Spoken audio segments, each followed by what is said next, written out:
Welcome to Macro Memo, a board agenda podcast exploring the impact of macroeconomics and geopolitics on business, with Mark Kennedy, George Lagarias, and hosted by Gavin Hinks. To access thousands of articles, guides, reports, and our upcoming events, sign up or log in at boardagenda.com. That's boardagenda.com. This episode is brought to you by Forvis Mazars, the international audit, tax, and advisory firm helping businesses around the world operate and grow with confidence. Hello and welcome to the Macro Memo. My name is Gavin Hinks, editor of Board Agenda, your essential source of corporate governance news and insight. And this is our regular briefing on the macro trends affecting business and trade. The summer is over. We're all back to work and a dramatic working landscape lays before us. The geopolitical environment continues to be a source of uncertainty. The UK's new Prime Minister, Keir Starmer, appears to be applying a salve to EU wounds, and we're looking forward to a rate cut from the Fed, following on from those in the UK and Europe. As they say, we are cursed to live in interesting times, and with us, hopefully, to lift the malediction, our time-honoured guest, George Lagarias, joining us from Athens. Hello, George. Hello. And joining George is Mark Kennedy, tuning in from Dublin. Hello, Mark. Hi, Gavin. Thanks for joining us, both of you. Now, it's been a whole summer since we last spoke. I realise you've been sunning yourselves somewhere, potentially. George, what's been on your summer deck chair reading list? An interesting book on global debt called This Time is Different by Reinhardt and Rogoff. It's a 2009 book, so just around the time of the global financial crisis. And it tells a story about how we pile up debt, but think that this time is different and we will not have to pay it off. Why was that interesting summer reading? Because we do see debt accumulation happening much faster. We even see it in China. You know, China, interestingly, had 57% debt to GDP in 2018. It's projected to be nearly twice as much by the end of 2028. The US is piling up debt very quickly. So, we have this antagonism of two great geopolitical superpowers, and it's all debt-based. So you're sort of wondering where it all ends up. Very much so, and I think we'll come back to those issues in a little while. Mark, I hear you've had a staycation. You've been in West Waterford in Ireland, and that's right. given you some pretty stark observations as well. Well, yeah. Look, West Waterford is a beautiful part of the world. For those in the UK, it's somewhere between St Ives and Pembroke on the opposite side of the Celtic Sea. So you can imagine the kind of climate. It's not a place you go to sun yourself very much. And we've holidayed there for years. And I suppose the observation is that aside from it being a lovely, quiet, beautiful place to spend the summer, the Celtic Sea is warming at an unprecedented state. So it's warmed in the last 15 years almost as much as it had in the previous 30 to 40 years in terms of average temperature. And it's not alone in that, but it's just when you visit a place again and again, you start to see the impact. And one of the big impacts there is that the local fishermen are now very concerned about cod stocks, and the scientists who monitor that kind of thing over here in Ireland are building in the impact of global warming and sea temperature warming in particular on things like cod stocks. And it's already starting to have an impact. So just from as I say, a very quiet, peaceful part of the world, an interesting observation of what is probably a bigger issue than most issues we have to deal with day to day.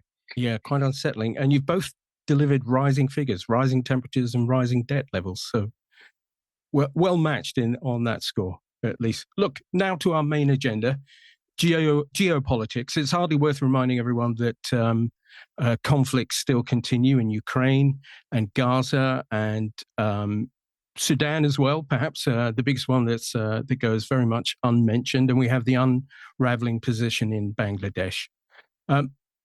But we've got another big event coming up on the geopolitical landscape, and that's going to be the US presidential election. That may change things yet again.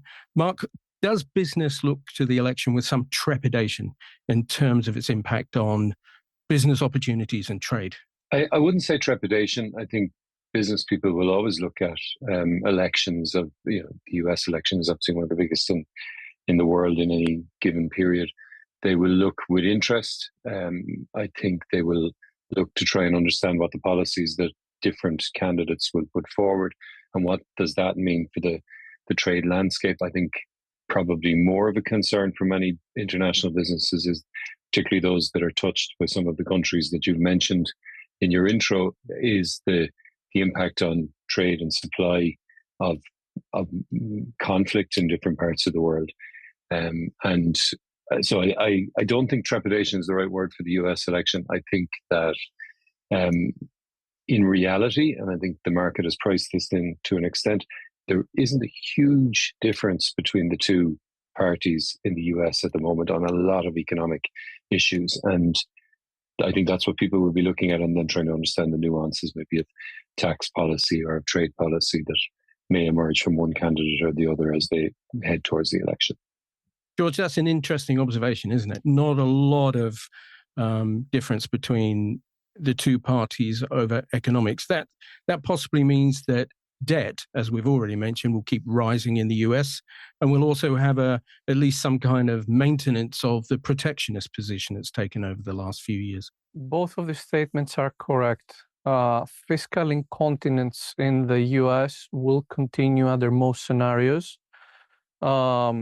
Simply put, none of the two major parties can afford to lose voters in key swing states. Remember, it's not just this election. There is a next one in 2 years and the next one in 2 years after that. So, this is an ongoing process. The US is always in some sort of election cycle or another. So fiscally, they need to keep things going because growth is in and by itself is not supporting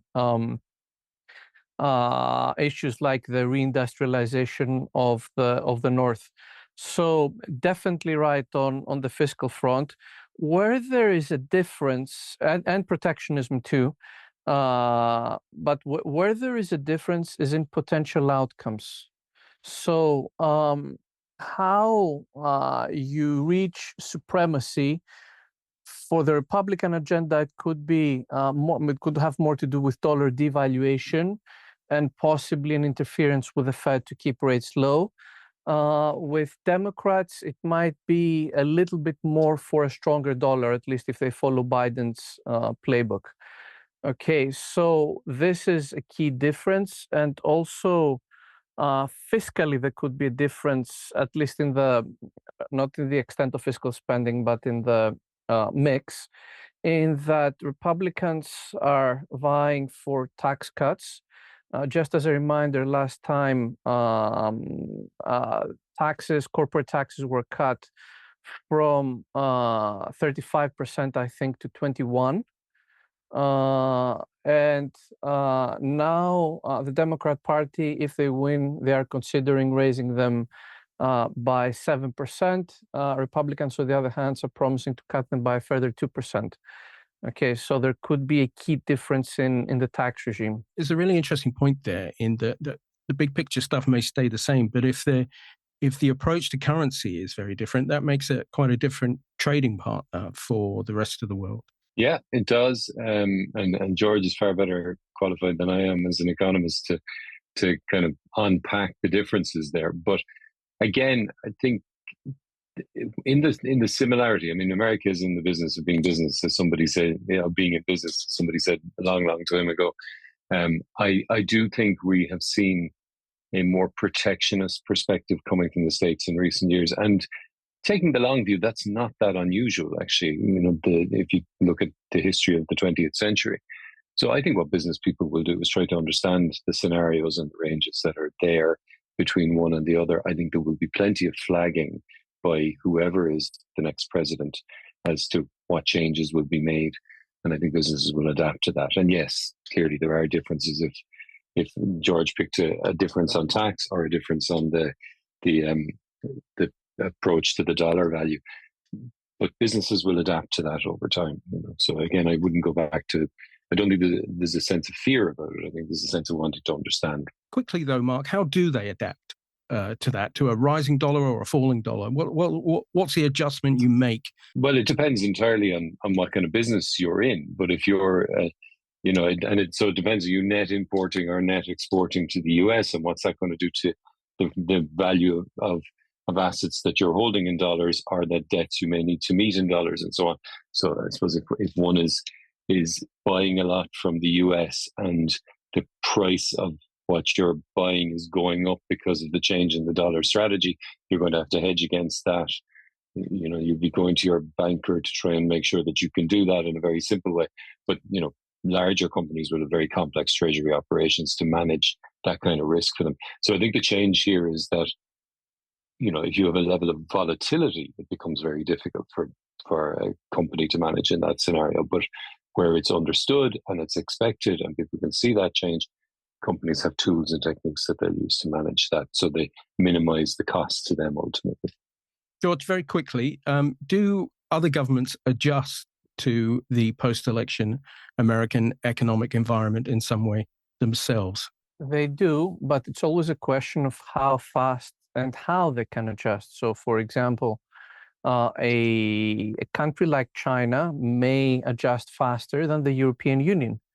Okay, where, in the European Union, there are many voices heard, and by the time you have a cohesive foreign policy, it could be months. Whereas in China, there is probably already a playbook for each of the two possible outcomes. And just to be clear, the outcomes, actually, I'm being facetious, the outcomes are not two, they're multiple, because there are two presidents, but there are also two probabilities for the House and two for the Senate. Okay, and all of them are a coin toss. So there is a multitude of outcomes. The Senate is responsible for appointments, a Supreme Court, and what have you, and foreign policy. The House is responsible for the budget, and the President is responsible for a host of things. So you have many iterations of what the U.S. government might look like. So too early to say what we're going to get post-election at this moment, but a moment of uncertainty nonetheless. Look, let's move on.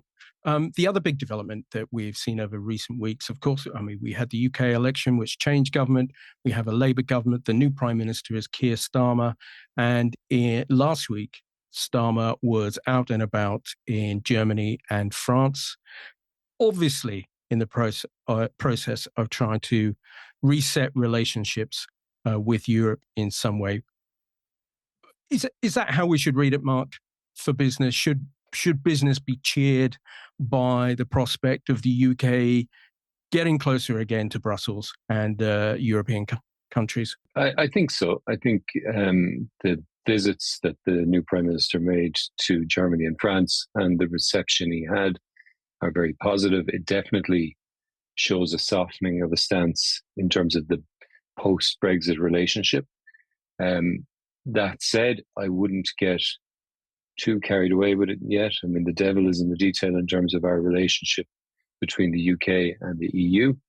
And it's much more important what the respective, the EU on one side and the UK does going forward in terms of managing tariffs and trades, managing the review of goods going in and out and inspection processes and all that we've heard about in recent years, and managing particularly things like financial services regulation. So I think that's where we're going to see whether this is moving somewhere constructive in the longer term. But certainly it's a good start, and I think it was a very positive message and very positive symbolism politically to see those meetings taking place, and the tone of the meetings afterward, the feedback afterwards, I think was good. George, good symbolism in the meetings, but there was that tantalizing talk in Germany of a bilateral agreement. But many people reading about that, including myself, would have wondered, what room does Germany have for maneuver, being a member of the EU, to do something with the UK? And it's worth bearing in mind, the bilateral agreement said they would have joint priorities on foreign policy cooperation, growing our economies, and industrial transformation. So it sounds as if they were trying to edge closer on business in some way. But as I mentioned, where's the room to do that? So, not being an expert in European law, it is my understanding that the EU negotiates trade agreements as a whole. There are no bilateral agreements trade agreements between the EU and other nations. Having said that, in terms of foreign policy, that can be a little bit more bilateral, and I suspect that's where things are going. Again, having said all that, we have to look at the electoral results in Germany today, which would remind ourselves that the coalition government is not the most stable right now. So a lot of things might be thrown up in the air for political purposes or for niceties or what have you. But ultimately, Germany does not have right now a stable government, and France has an interim government for the past 3 months. Okay, so the larger picture here is that of more constant geopolitical volatility, and trade agreements happen in an environment of more relaxation, of more stability. That's when you get the trade agreements. Trade happens when you're stable. But when either of the two parts remains unstable, the UK was unstable for a long time. Now the EU is more unstable than the UK. Then it's very difficult to reach that agreement because both sides of the equation keep moving. Mark, it is a very difficult world in which to create an environment of stability at the moment for business and economics to improve. Yeah, as a general statement, that's true. And we've been, for a number of years now, I think, conscious of the level of volatility in the world and what that does for business. And I agree with George in a way that home politics will matter more, I think, in the coming year or perhaps years than it has in terms of establishing that. But at the same time, the trade agreements and agreements of that nature don't change quickly. And so I wasn't expecting that Keir Starmer would come home and we'd have a new arrangement either with Germany in relation to some of the headings that you've mentioned, which I think are national competences rather than EU competences, or that there'd be a new EU deal. I don't think that's something that's going to happen overnight. This is a long, slow process that will be worked out by senior civil servants over months and years. So while I agree with the backdrop point about volatility, I think where there's opportunities for countries to establish competitive advantage for themselves or for the EU as a bloc to do that, to bring benefits to their citizens, they will gradually take those opportunities. And I think what was interesting about the period of visits in the summer was it was a statement about collaboration and wanting to work together on those, which is a tonal change. And I think that's really what its significance is. And I thought it was interesting that if you pick the couple of headings too that stood out for me, one is on the foreign policy side, managing migration is a big issue for all of the three countries mentioned. And it is something they can work together on. And I think will bring positively even to businesses over time. And the other is, I think when you talk about industrial change, you've got to also, I think, factor in things like digital issues. And that's an area that's developing very fast. And there's a lot of new legislation there. So again, it's an area where some cooperation probably helps UK and France and Germany. So I'd see it positively from that perspective. What we can look forward to, presumably, is a situation where the UK and the EU gradually sort of accretes closer relationships. It's a gradual approach where they put together small pieces over time. I think so. And I think each success in that kind of process will give both sides some confidence that you can build something that is meaningful over time. The reality is the UK is out of the EU. It is not going to go back into the EU anytime soon. So it's a different game. And, I'm not expecting drastic change. I think it's more gradual change is what we'd hope to see, and that can be positive for businesses. One of the things I read while I was away was an interesting article on UK businesses and the real impacts, a lot of smaller businesses. And there's a lot that can be done there, in terms of easing the passage for workers that are needed in the UK economy, dealing with some of the administrative headaches that people face when they're trying to export into the EU or buy things from the EU. That's an agenda I think that the civil service will be working on gradually, because it brings real benefit to citizens ultimately. George, a gradualist approach building up then between the UK and Europe? Yeah, so several points there. One, to second Mark's point, it is much easier to demolish than it is to build, let alone rebuild. Okay, but the things never became so acrimonious that relationships would be destroyed for a generation or so. Okay, and that is what we must keep. It is natural for the UK to keep close ties with 2/3 of its trade, which is the European Union, especially at the time when the United States is taking a more isolationist approach. Okay, so I think this is a natural state of things, and where there is will, there will be a way. I'm 100% behind Mark here. I think the volatility is what's going to make it more gradual, probably than otherwise. But we will begin to see steps towards a direction of more cooperation. And no one has ever said, even the most ardent Brexiteers, that they didn't want cooperation with the EU. Where I suspect is going to be an issue is who adjudicates whatever trade treaties. Is it the European Court of Justice? Is it some third court? Is it UK courts? So because this is a very sensitive issue, especially the ECJ for Brits, I suspect that's the particular devil at the details that that Mark was mentioning. That's a big one to overcome, isn't it, Mark? Yeah. Well, we'll leave it at that. Definitely a hard one. Right. The last of our issues on our agenda this week is the prospect of a rate cut in the US by the Fed. They've got a meeting on the 17th and 18th of September. A cut has been trailed. There was some disappointment. We didn't have a cut earlier in the year. But Jerome Powell of the Fed has said the time has come in one statement. Are we optimistic, George, that the rate cut is on the way? You're usually quite bearish, so I did wonder whether you thought there was still a chance we wouldn't see anything this year from the Fed.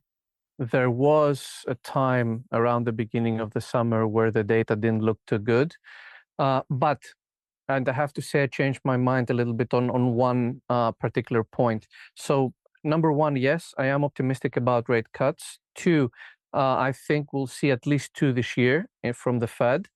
And 3, and more important, I think that this really leaves room open for the Bank of England and the EC, the European Central Bank, to do more rate cuts because they have to battle much lower growth.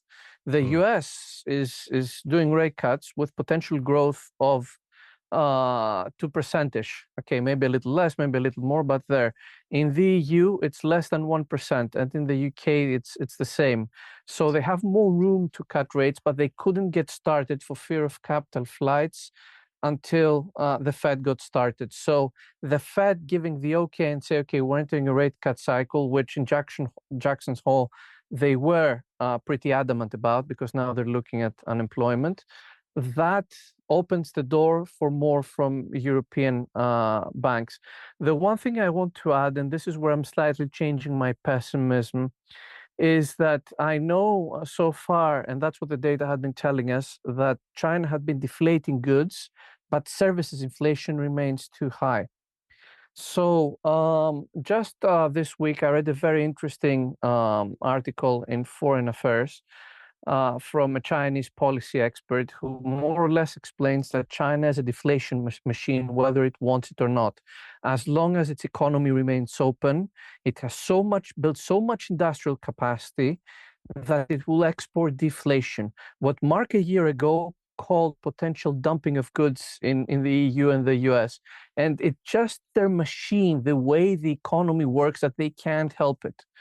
Which means I'm more optimistic about China's potential to keep deflating goods until our own Western services inflation is low enough to get interest rates back to normal.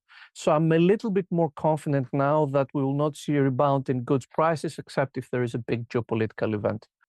Mark, the Fed seems to have been very worried, much more worried about consumers, the consumer environment in the UK, in the US. Sorry, I beg your pardon.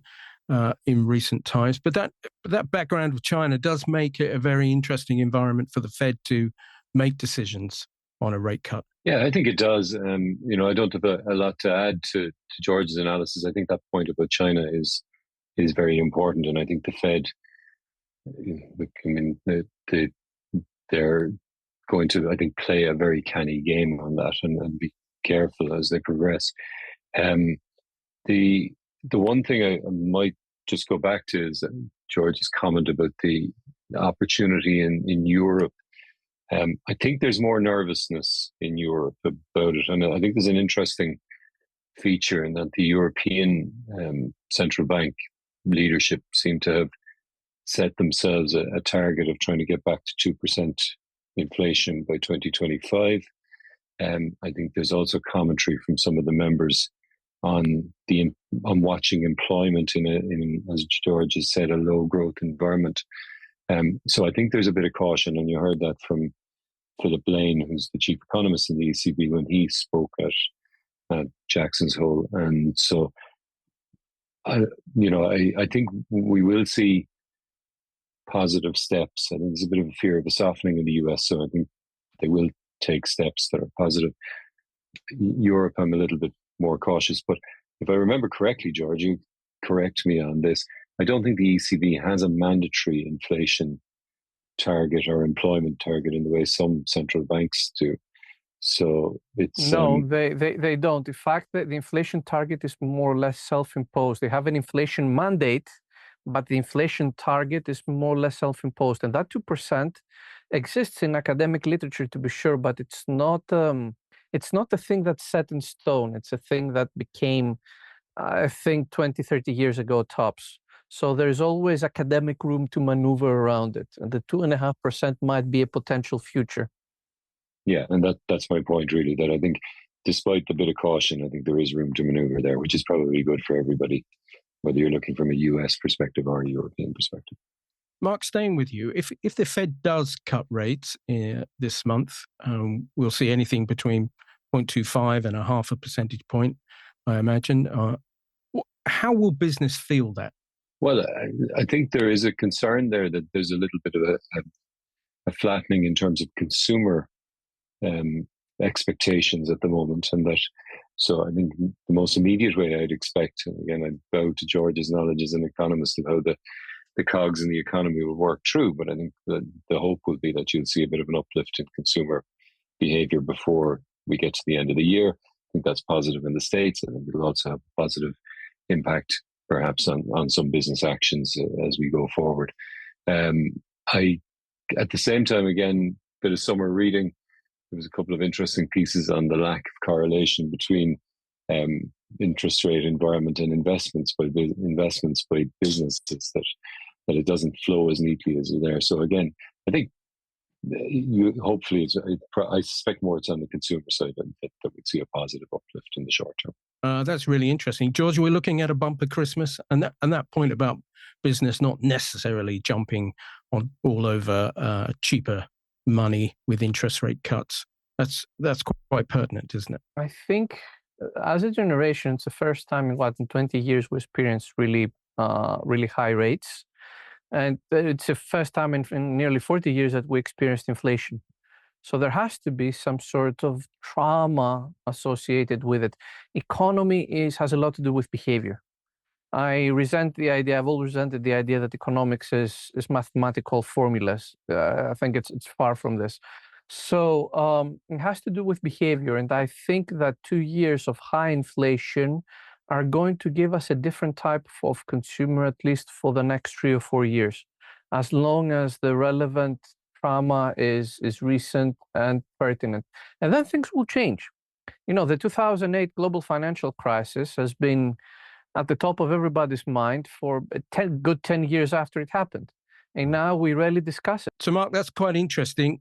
Consumer behavior is somewhat fixed at the moment. So that's not necessarily an incentive for business. No, look, I mean, I think there's probably been a bit of a theme as we've gone through different issues that change is, well, there's a lot of volatility in the environment. Change isn't necessarily abrupt. And I think George is right. Consumer behavior is fixed by lots of things in the real world. I mean, models will tell you one thing, but in reality, people make ends meet, and their real world doesn't change that rapidly. So I think what businesses will be hoping is that there's some uptick, and that what seems to be a little bit of a trend of nervousness about consumer retrenchment will dissipate a bit. And as you run through October and the kind of sales season and into the year end, that you'll start to see some positivity. But I wouldn't expect anything drastic.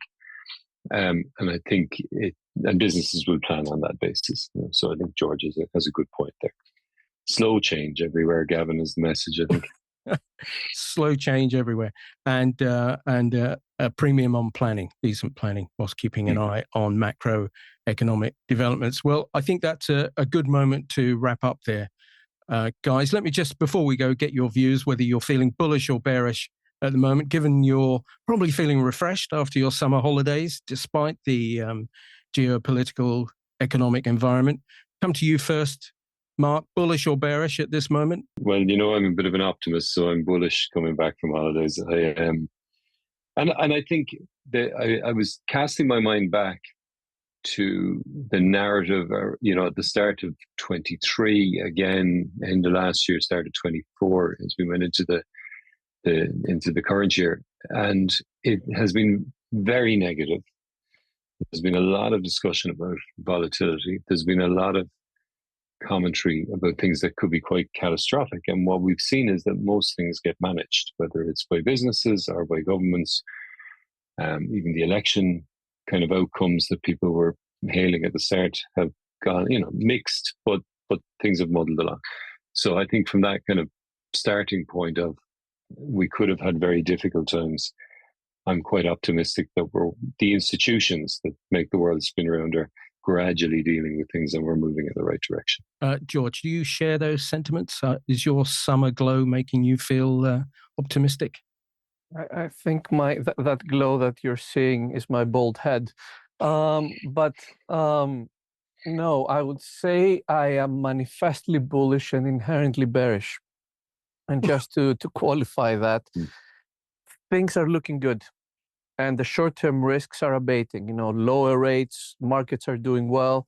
Lower rates also means that we probably cross the Rubicon in terms of having something break in the markets due to higher rates, and now that's probably has less of a probability of happening. But also I do see background risks, especially those related to high debt and geopolitics rising. So to qualify this, and in terms of investments, in terms of economics, I think things are looking good now. I would be careful about event risks. So maybe I'd buy a modest new house, but would I over leverage myself to buy a big new house with a pool? Less so. There is a limit to my bullishness. Well, that seems fair enough. And who can afford a pool anyway on our pay? Well, that seems like the appropriate time to draw a halt to this conversation. Mark Kennedy, George Lagarias, thanks for joining us in this edition of the program. And thanks to everyone out there for logging on. Thank you and goodbye. Thanks, Kevin. Thank you. That was a podcast brought to you by Board Agenda. To get the best in boardroom thinking and access a hub of expert insight, intelligence, and resources for boards and directors, sign up or log in at boardagenda.com. That's boardagenda.com.